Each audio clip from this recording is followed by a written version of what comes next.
दर्शकों, आज की इस वीडियो में हम बात करेंगे महबूबा मुफ्ती के फिलिस्तीन प्रेम की, या फिर यूं कहें महबूबा मुफ्ती के आतंकवाद को समर्थन की। और ऐसा करके महबूबा मुफ्ती कोई नया काम नहीं कर रही हैं। एक तरह से देखा जाए तो अपने ही पिता की विरासत को आगे बढ़ा रही हैं। दोस्तों, ऐसा मैं क्यों कह रही हूं? दोस्तों, इसलिए क्योंकि उनके पिता ने एक ऐसा काम किया था जिसके बाद कश्मीर घाटी में जो आतंकवादी छुपे थे उनके हौसलों को उन्होंने बुलंद कर दिया था, जिसके बाद शुरू हुआ कश्मीरी पंडितों का नरसंहार। एक ऐसा खूनी खेल जिसने न जाने कितने कश्मीरी पंडितों की जिंदगी तबाह कर दी।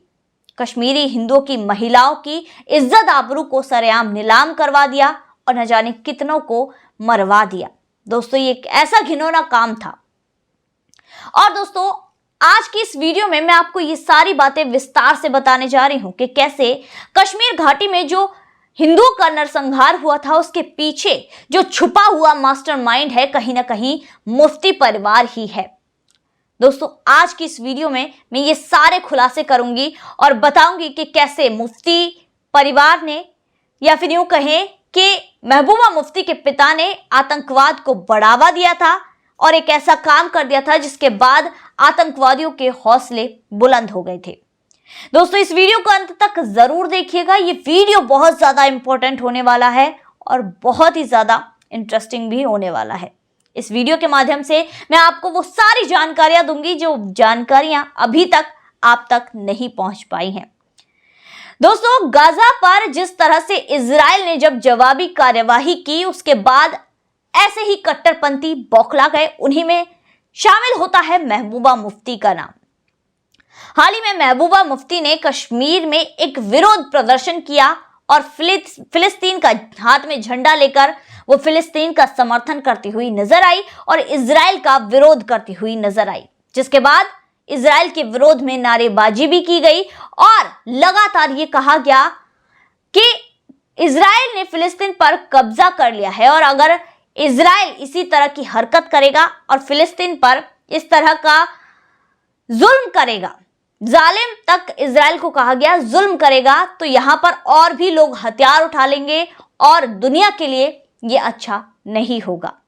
दोस्तों, एक तरह से देखा जाए तो महबूबा मुफ्ती ने आतंकवाद को ही तो बढ़ावा दिया है, जिसमें साफ तौर पर आतंकवादियों के हौसलों को बुलंद किया है। अब सवाल महबूबा मुफ्ती से कि अगर महबूबा मुफ्ती इजराइल के फिलिस्तीन पर गाजा पर हमला करने से ये कहती हैं कि इजराइल ने फिलिस्तीन पर कब्जा कर लिया है, तो महबूबा मुफ्ती पाकिस्तान पर चुप क्यों है? जिस पाकिस्तान को, यानी कि जो गुलाम कश्मीर के बारे में क्या कहेंगी, जिसको पाकिस्तान ने गुलाम बना लिया, उसके बारे में महबूबा मुफ्ती क्यों चुप रहती हैं, क्यों कुछ नहीं बोलती? दोस्तों, दरअसल महबूबा मुफ्ती उन्हीं लोगों में से है जो एक तरह से देखा जाए तो आतंकवाद को बढ़ावा देती हैं। महबूबा मुफ्ती ऐसा करके कोई नया काम नहीं कर रही हैं। एक तरह से देखा जाए तो वो अपने ही पिता की विरासत को आगे बढ़ा रही हैं। दर्शकों, अगर आंकड़े देखे जाए तो जम्मू कश्मीर में 29 साल में 46,000 मौतें हो चुकी हैं, जिसमें 24,000 आतंकी और 7,000 जवान भी हैं, जिसमें आम लोग भी इनकी मुठभेड़ का शिकार हुए हैं।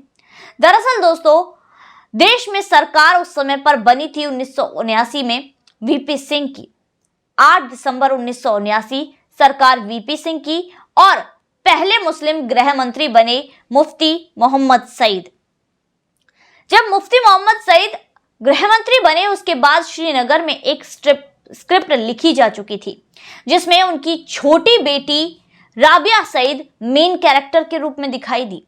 8 दिसंबर 1979 को एमबीबीएस करी हुई राबिया सईद अपनी इंटर्नशिप कर रही थी श्रीनगर के ही एक हॉस्पिटल से। जब वो अपनी ड्यूटी करके अपने घर के लिए निकली, एक वैन में निकली, उसके बाद आगे चलकर 3 बंदूकधारियों ने उनकी वैन को रुकवाया और उनका किडनैप कर लिया। अब दोस्तों, सोचने वाली एक आश्चर्यजनक जो बात थी वो ये थी कि उनके किडनैप के बाद करीबन 2 घंटे तक किसी को कानो कान खबर नहीं हुई, ना ही वो जिस वैन से अपने घर जा रही थी उस वैन के ड्राइवर ने ही पुलिस को सूचना तक दी थी। उसके बाद जम्मू कश्मीर के ही एक लोकल अखबार के पास फोन आता है एक आतंकवादी संगठन के एक मेंबर का, JKLF Jammu Kashmir liberation front के जावेद नाम के एक आतंकी का फोन आता है, जिसके बाद राबिया सईद की किडनैपिंग की खबर दी जाती है। जिसके बाद दिल्ली से लेकर जम्मू कश्मीर तक, श्रीनगर तक कोहराम मच जाता है। भारत के हर कोने में यही बात होती है कि देश के गृह मंत्री की बेटी राबिया सईद का किडनैप कर लिया गया है। जिसके बाद बातचीत होती है और सरकार और जो आतंकी होते हैं उनके बीच में सुलह कराने की कोशिश की जाती है। जिसमें जो सुलह कराने की कोशिश की जाती है, इसके बाद यहां पर लगातार बातचीत होती है, जिसमें JKLF के द्वारा मांग रखी जाती है 20 आतंकवादियों को राबिया सईद के बदले रिहा करने की। दोस्तों, बातचीत चलते चलते किडनैपिंग को 5 दिन बीत जाते हैं। जिसके बाद 2 केंद्रीय मंत्री, जिनका नाम था इंद्र कुमार गुजराल और मोहम्मद आरिफ खान, ये दोनों ही रवाना होते हैं श्रीनगर को। और श्रीनगर में फारूक अब्दुल्ला, जो श्रीनगर के यानी कि जम्मू कश्मीर के CM थे, मुलाकात करते हैं। बातचीत होती है। बातचीत के दौरान पहले तो फारूक अब्दुल्ला साफ तौर पर आतंकियों को छोड़ने के लिए मना कर देते हैं, लेकिन बात क्योंकि केंद्रीय गृह मंत्री की बेटी की थी, तो यहाँ पर अब ये मांग मान ली जाती है आतंकवादियों की। जिसके बाद राबिया सईद के बदले 5 आतंकवादियों को रिहा कर दिया जाता है। जिसके बाद राबिया सईद भी सही सलामत छोड़ दी जाते हैं आतंकवादियों के द्वारा। दोस्तों, अब यहां पर पूरी कश्मीर घाटी में एक गूंज उठी थी और नारे लगने शुरू हो गए थे आजादी के, कि इन लोगों को आजादी चाहिए।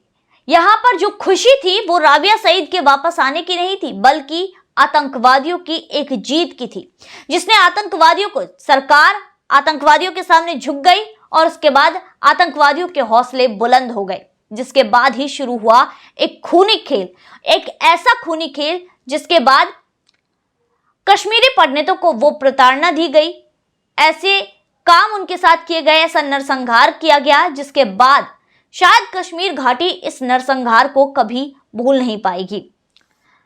जिस तरह से कश्मीरी पंडितों को मारा गया, वाकई दिल दहला देने वाला था। उनकी मौत पर ये लोग जश्न मना रहे थे और लगातार इन लोगों को समझ आ गया था, क्योंकि यहां पर जो नारे गूंज रहे थे वो यही थे कि अब कश्मीर को पाकिस्तान बनाना है। जिसके बाद हर कश्मीरी पंडित का जो दिल था, दिमाग था, सब दहल उठा था। कुछ लोग चले गए थे, लेकिन दोस्तों घर छोड़ना इतना आसान नहीं होता। जिसके तहत जो भी वहां पर बचे थे उनको बुरी तरह मारा गया, उनको जान से खत्म कर दिया गया, और जो भी महिलाएं थी उनके साथ रेप किए गए और उन्हें फिर मार दिया गया। बच्चे, महिलाएं, बूढ़े, किसी को नहीं छोड़ा गया। और नरसंहार ऐसा किया गया कि कश्मीरी पंडितों को मार मार कर वहां से भगा दिया गया और नारे लगाए गए, हम क्या चाहते, आजादी। दोस्तों, दरअसल हाल ही में आई एक अलगाववादी नेता हिलालवार की किताब ने यह खुलासा किया है, जिस किताब का नाम है द ग्रेट डिस्क्लोजर, सीक्रेट अनमास्क्ड। दोस्तों, उसमें खुलासा किया गया है कि जो राबिया सईद की किडनैपिंग थी वो एक राजनीतिक किडनैपिंग थी। उसके पीछे आतंकवादियों का बदला लेने का कोई मकसद नहीं था, लेकिन उस समय की सरकार का अनफेलियर था कि सरकार इन आतंकवादियों के सामने झुक गई और आतंकवादियों की मांग ली। जिसके बाद आतंकवादियों ने वो खूनी मंजर कश्मीर में शुरू किया। 1990 में जिस तरह से कश्मीरी पंडितों को मारा गया, नरसंहार हुआ, वाकई कश्मीर घाटी अभी तक उन कश्मीरी पंडितों के आंसू से सूखी नहीं है। वहां पर इस तरह का मंजर था, जिस मंजर के बारे में अब भी कश्मीरी पंडित जब बात करते हैं तो उनकी जो आत्मा है वो सिहर उठती है, उनकी आंखों से आंसू बहने लगते हैं कि किस तरह उन्होंने उस नरसंहार में अपनों को ही खो दिया था।